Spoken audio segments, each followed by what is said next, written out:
शासनाने ओला दुष्काळ जाहीर करून NDRFचे निकष बाजूला सारून अतिपावसाने व अतिवृष्टीमुळे नुकसानीची 50,000 रुपये हेक्टरी मदत तत्काळ जाहीर करावी।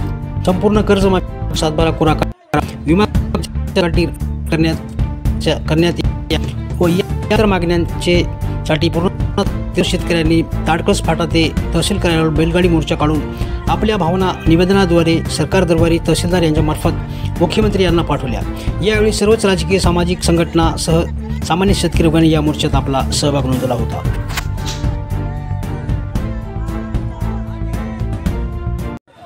संपूर्ण मराठवाड्यात आणि परभणीत अतिवृष्टी झालेली आहे।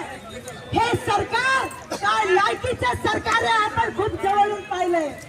आज पीक विम्यासाठी आंदोलन केलं, कॉम्रेड राजन क्षीरसागरांनी पहिल्यांदा लोकांना जागृत केलं की पीक विमा आपल्या भल्यासाठी नव्हता, कंपन्यांच्या भल्यासाठी होता।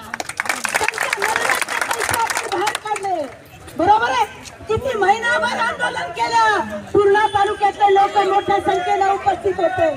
अरे निवडणुकीला येईपर्यंत निवडून येईपर्यंत 1 रुपयाचा विमा म्हणले आणि आपण बघितलं विमा कंपनीला चुना लावला। हा शब्द अजित पवारांनी वापरला, म्हणजे शेतकऱ्यांनी चुना लावला।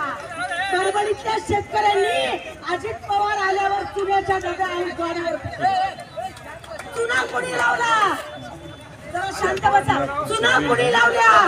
अहो याच परभणीमध्ये कलेक्टर ऑफिसला 7 मेला बैठक झाली सगळ्या शेतकऱ्यांची। फक्त आम्ही मागणी केली की 14 गावात पीक बोगस विमा घेतला, गावाला शिवारच नाही आणि तिथं कोट्यावधी रुपये दिले।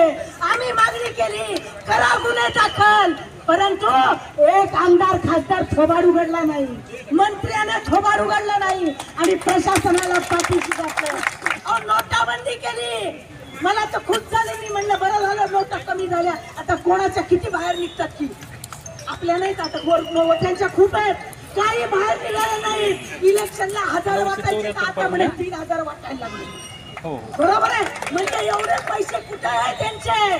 सगळा फेल कार्यक्रम आहे। आमच्या कष्टकऱ्याचे पैसे मात्र बँकेत जमा झाले, आमच्या महिलेचे पैसे जिने नवऱ्याला लपवून ठेवले होते गाडग्या, तिला बँकेत टाकावे लागले, बरोबर आहे। सगळा पैसा बँकेत गेला आमचा आणि पुन्हा तो पैसा भांडवलदाराला गेला।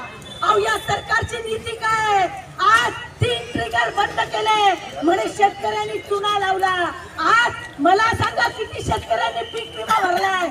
आकडेवारी बघा, 1 रुपयाचा विमा होता तेव्हा परस्पर 1 रुपया बँकेत कटला, 7.5 लाखाच्या वर शेतकऱ्यांचा विमा भरला गेला।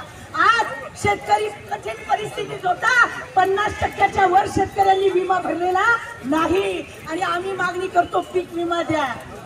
अहो ज्यांनी भरला त्यांना मिळेल, 50% शेतकरी बाहेर गेले ना, विमा कंपनी तुमचा प्रीमियम नसेल तर तुम्हाला देणार आहे का पीक विमा? या हरामखोर सरकारनं निवडून येईपर्यंत 1 रुपया पीक विमा दिला, निवडून